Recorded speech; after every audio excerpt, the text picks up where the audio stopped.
ഭസ്മധാരണം ഇന്നിപ്പോൾ ധാരാളമായിട്ട് പല വീഡിയോകളിലും യൂട്യൂബിൽ ചാനലുകളിലൊക്കെ വരണ്ട ഭസ്മധാരണത്തെ പറ്റിയിട്ട്. ഭസ്മം ഒരു വലിയ ഔഷധമാണ്. അനവധി തരത്തിലുള്ള രോഗങ്ങൾക്ക് തന്നെ ഒരു പ്രതിവിധിയാണ് ഈ ഭസ്മധാരണം. അത് വേണ്ടതുപോലെ നമ്മൾ ധരിക്കണം. ഇന്നിപ്പോൾ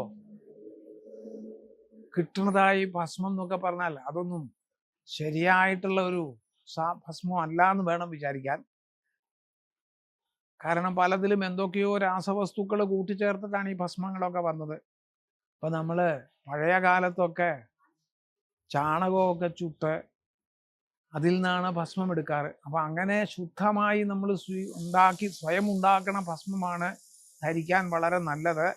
അത് രണ്ട് തരത്തിൽ ആവാം. ഒന്ന് ഭസ്മം ഉദ്ധൂളനം ചെയ്യാം, പിന്നെ ഒന്ന് ത്രിപുണ്ഡ്രമായിട്ട് ഭസ്മം ധരിക്കാം. ഉദ്ധൂളനം എന്ന് വെച്ചാൽ ശരീരം മുഴുവൻ ഈ ഭസ്മം പൂശണതാണ്. അത് ഒരു വ്രതമാണ്, പാശുപത വ്രതം എന്ന് പറയും അതിന്. അപ്പോൾ അത് ശരീരം മുഴുവൻ ഈ ഭസ്മം പൂശാം. അതിന് കാലനിർണയവും ചെയ്യാം. ഇത്ര വർഷം ഞാൻ പാശുപത വ്രതം അനുഷ്ഠിക്കും. ഇപ്പോൾ ശിവരാത്രി വ്രതം അനുഷ്ഠിക്കുമ്പോൾ അതിനും ഒരു കാലനിർണയമൊക്കെ ചെയ്യാം. ഒരു വർഷത്തേക്ക് ശിവരാത്രി വ്രതം അനുഷ്ഠിക്കാൻ പോകുന്നു.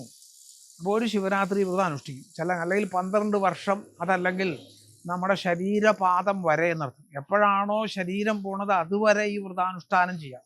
അപ്പോൾ അങ്ങനെ കാലാനുസൃതമായ അനുഷ്ഠിക്കാവുന്നൊരു വ്രതാനുഷ്ഠാനവും കൂടിയാണ് ഈ ഭസ്മധാരണം. അപ്പോൾ അതിന് പാശുപത വ്രതം എന്നാണ് അതിന് പറയുക. ശരീരം മുഴുവൻ ഭസ്മം പൂശണം, ഇതാണ് ഉദ്ധൂളനം. അതല്ലെങ്കിൽ അതിനൊന്നും പറ്റാത്തവരെന്താവും, 3 വരയായിട്ട് ഭസ്മം ധരിക്കും. അത് ത്രിപുണ്ഡ്രം ആണ്. 3 വരയായിട്ട് ഭസ്മം ധരിക്കും, അത് ത്രിപുണ്ഡ്രം എന്ന് പറയും. അപ്പം അത് അകാര ഉകാര മകാരങ്ങളായിട്ടാണ് ആ 3 വരകളെയും പറയുക. അകാരം ഉകാരം മകാരം, ഇത് പ്രണവം തന്നെയാണ്. അകാര ഉകാര മകാരം എന്ന് വെച്ചാൽ അല്ലേ. ഇപ്പം അതിനെ വിസ്തരിക്കാനൊന്നും അല്ലേ, വളരെ വിസ്തരിക്കേണ്ടതാണ്. ഇപ്പോൾ സന്യാസ ദീക്ഷാ സമ്പ്രദായത്തിലൊക്കെ ആദ്യം തന്നെ പഠിക്കേണ്ട മന്ത്രങ്ങൾ അതൊക്കെയാണ്. അകാരം എന്താണ്, ഉകാരം എന്താണ്, മകാരം എന്താണെന്നൊക്കെ വിസ്തരിച്ച് ബൈഹാർട്ടാക്കി പഠിക്കണം. അത് പഠിച്ചു കഴിഞ്ഞതിന് ശേഷമേ അപ്പുറത്തേക്ക് കടക്കാൻ പറ്റൂ. അപ്പം അങ്ങനെ ആ പ്രണവത്തിനെ 3ആയിട്ട് വിഭജിച്ച് അകാരവും ഉകാരവും മകാരവുമായിട്ടാണ് അകാരം ബ്രഹ്മാവായിട്ടും ഉകാരത്തിന് വിഷ്ണുവായിട്ടും മകാരത്തിന് രുദ്രനായിട്ടുമാണ് പറയുക. അപ്പൊ അകാരം ഋഗ്വേദാണ്, ഉകാരം യജുർവേദാണ്, മകാരം സാമവേദ. അപ്പൊ അങ്ങനെ 3 വേദങ്ങളെ തന്നെ സങ്കല്പിച്ചുകൊണ്ടാണ് ഈ 3 വരയായിട്ടൊക്കെ ഭസ്മം കുറിയിടണത് എന്നർത്ഥം. പല തരത്തിലുമുള്ള പാപശാന്തിക്കൊക്കെ ഭസ്മം കുറിയിടുന്നത് നല്ലതാണ്. വളരെ മുമ്പൊക്കെ ചില കുട്ടികൾക്കൊക്കെ ചില എന്തെങ്കിലും ഭയം, ചില പേടിയൊക്കെ തോന്നുന്ന സമയത്ത് ഈ ഭസ്മം അല്ലെ ചില നാമങ്ങളൊക്കെ ജപിച്ച് ഭസ്മം കുറിയിടിക്കാറുണ്ട്, ആ ഭയം പോവാൻ വേണ്ടിയിട്ട്. ഇപ്പോൾ ഭസ്മമാഹാത്മ്യത്തിനെ കുറിച്ച് ഒരു കഥ ശിവപുരാണത്തിൽ പറഞ്ഞത്, ദുർവാസാവ് മഹർഷി അദ്ദേഹം ഒരിക്കൽ യമലോകത്തിൽ ചെന്നു എന്നാണ് കഥ. അപ്പോൾ അവിടെ യമധർമ്മരാജാവിനോട് സംസാരിച്ചു കൊണ്ടിരിക്കുന്ന സമയത്ത് പെട്ടെന്ന് ചില ശബ്ദങ്ങളൊക്കെ കേട്ടു. ആളുകൾ വളരെ ഉച്ചത്തിൽ കരയണതായിട്ടുള്ള ശബ്ദങ്ങളൊക്കെ കേട്ടു. അപ്പോൾ ദുർവാസാവ് ചോദിച്ചു, അതെന്താ ശബ്ദം? അപ്പോൾ ധർമ്മരാജാവ് പറഞ്ഞു, അത് കുംഭീപാകം എന്നുള്ള ഒരു നരകം ഇവിടെയുണ്ട്. ആ നരകത്തിലിരിക്കണേ മഹാപാപികള് വേദന കൊണ്ട് നിലവിളിക്കുന്നതാണ്. അപ്പോൾ ദുർവാസാവ് പറഞ്ഞു, എനിക്കതൊന്ന് പോയി കാണണം എന്ന് പറഞ്ഞു നരകം. അങ്ങനെ ദുർവാസാവ് അവിടെ ചെന്ന് ആ നരകത്തിലേക്ക് ഒന്നിങ്ങനെ നോക്കി എന്നർത്ഥം. അതോടുകൂടി അതുവരെ കരഞ്ഞുകൊണ്ടിരുന്ന ആളുകളൊക്കെ കരച്ചിലൊക്കെ നിർത്തിയിട്ട് നല്ല പാട്ട് പാടാൻ തുടങ്ങി അവിടെ ഇരുന്നതെന്നാണ് കഥ. ഇതെന്താന്ന് ആർക്കും നിശ്ചയമല്ല. ആകെപ്പാടെ എല്ലാവർക്കും പരിഭ്രമമായി. ഒരിക്കലും സംഭവിക്കാത്തൊരു കാര്യമാണ് ഇപ്പോൾ അവിടെ സംഭവിച്ചത്. അനവധി ആളുകൾ ഇതുവരെ കരഞ്ഞുകൊണ്ടിരുന്നവരാണ് ഇപ്പോൾ പാട്ടുപാടി നൃത്തം ചെയ്തുകൊണ്ടിരിക്കുന്നത്. ഇപ്പൊ എന്താ കാരണം? ദേവലോകം മുഴുവൻ ആകെ പരിഭ്രാന്തി വന്നു. സകല സ്ഥലത്തും ആളുകൾ അന്വേഷിക്കാൻ തുടങ്ങി. അങ്ങനെ ബ്രഹ്മാവ് വന്നു, മഹാവിഷ്ണു വന്നു, സകല ദേവന്മാരും അവിടെ വന്നു. അപ്പോഴും എന്താ കാരണം എന്ന് മനസ്സിലായില്ല. അങ്ങനെ ഇരിക്കുന്ന സമയത്താണ് മഹാവിഷ്ണു പോയിട്ട് കൈലാസത്തിലെത്തിയിട്ട് ശിവനോട് ചോദിച്ചു, എന്താ സംഭവം? ഈ കുംഭീഭാഗം നരകത്തില് ആളുകളൊക്കെ ദുഃഖമെല്ലാം മറന്ന് സന്തോഷമായിട്ട് തുള്ളി കളിച്ചുകൊണ്ടിരിക്കുന്നു. അപ്പൊ ശിവൻ പറഞ്ഞു, അവിടെ ആരെങ്കിലും പുതിയതായിട്ട് വന്നിട്ടുണ്ടോ? ഉണ്ട്, ദുർവാസാവ് മഹർഷി വന്നു.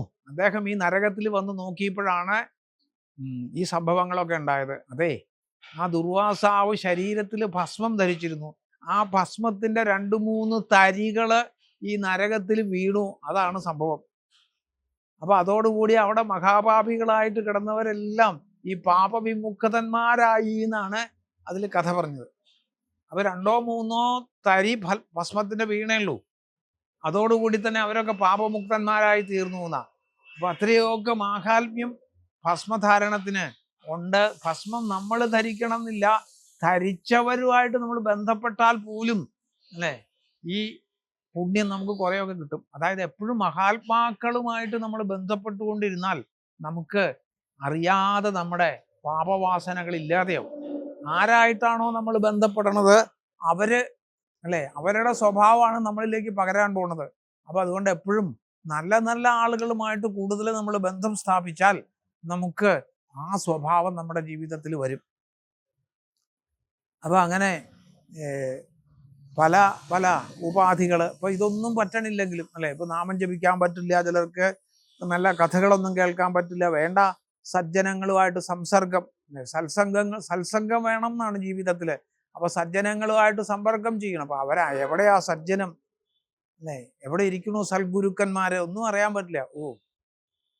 സൽഗുരുക്കന്മാരെ എവിടെ ഇരിക്കണമെന്നൊന്നും നമുക്ക് അറിയാൻ പറ്റില്ല. അവരെ അന്വേഷിച്ച് പോകാനും പറ്റില്ല. അന്വേഷിച്ചാലും ശരി, ഈ ശാസ്ത്രങ്ങളിലൊക്കെ പറയണ പോലെ ഒരു ഗുരുവിനെ ഒന്നും ഇന്ന് മഷി ഇട്ട് നോക്കിയാൽ കാണില്ല, ഉറപ്പാ.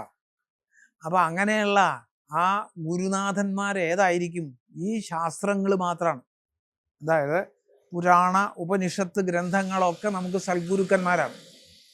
കാരണം അതിലുള്ളത് മുഴുവൻ ഋഷീശ്വരന്മാരുടെ വാക്കുകളാണ്, മഹർഷിമാരുടെ വാക്കുകളാണ്.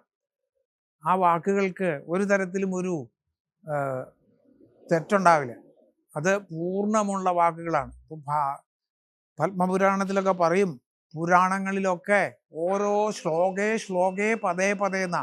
ഓരോ ശ്ലോകത്തിലും ഓരോ പദത്തിലും വേദാർത്ഥമാണ് പറയണത്, വേദത്തിന്റെ അർത്ഥമാണ് പറയണത്. അപ്പൊ ഇതിലൊക്കെ അർത്ഥം പറയാൻ നമ്മൾ വളരെ സൂക്ഷിക്കണം, വളരെ മനസ്സിരുത്തിയിട്ട് വേണം ഈ പുരാണ ഇതിഹാസങ്ങളൊക്കെ നമ്മൾ കൈകാര്യം ചെയ്യാൻ.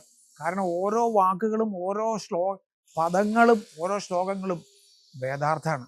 അപ്പൊ തോന്നിയതൊന്നും ഇത് മുമ്പിൽ വെച്ച് പറയാൻ പാടില്ല. നമ്മൾ യഥാർത്ഥത്തിൽ എന്താണോ സത്യം അത് മാത്രം പറയണം. വേദങ്ങളൊക്കെ വളരെ ചുരുക്കിയിട്ടാണ് കാര്യങ്ങൾ പറയുക.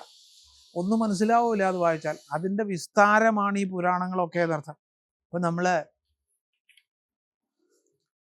വേദങ്ങളിലൊക്കെ നോക്കിയാൽ വളരെ ചുരുക്കത്തിലേ കാണുള്ളൂ ഓരോ കാര്യങ്ങളും നടത്തും.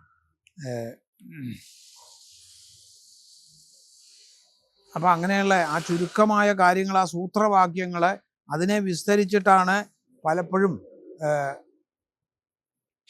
പുരാണങ്ങളൊക്കെ എഴുതിയത്. അതുകൊണ്ട് അത് വളരെ വലുതായിട്ട് നമുക്ക് തോന്നും. അപ്പോൾ ഓരോരോ കഥകളും ഉപകഥകളും ഒക്കെ ചേർത്തിട്ടാണ് ഇത് എഴുതിയത്. വേദത്തിൽ ഒരു സ്ഥലത്ത് നമുക്ക് കാണാം, 3 പദാ വിചക്രമേ വിഷ്ണു എന്നാണ്. 3 പദാ വിചക്രമേ വിഷ്ണു. 10 അക്ഷരമേ ഉള്ളൂ. ഈ 10 അക്ഷരം വിസ്തരിച്ചിട്ടാണ് വിശദീകരിച്ചിട്ടാണ് അതിനെ 10,000 ശ്ലോകത്തില് വാമന പുരാണം എഴുതിയത് വേദവ്യാസൻ. അപ്പൊ അങ്ങനെ ഓരോന്നും. അപ്പൊ അതുകൊണ്ട് ഇതൊക്കെ നമ്മളെ വെറും ഒരു കഥകളായിട്ടോ വേറെ എന്തെങ്കിലും ആയിട്ടോ വിചാരിക്കരുത്. ഇതിൽ പറഞ്ഞ ഓരോ വാക്കുകളും വേദതുല്യമാണ് എന്നുള്ള വിചാരത്തോടെ നമ്മൾ അതിനെയൊക്കെ സ്വീകരിക്കുമ്പോഴാണ് നമുക്ക് അതിൻ്റെ പ്രയോജനം അനുഭവപ്പെടുന്നത്. അങ്ങനെ നമുക്ക് എല്ലാം അത് സാധിക്കട്ടെ എന്ന് ഒരിക്കൽ കൂടി പ്രാർത്ഥിക്കാം. ഇപ്പം നിർത്താം.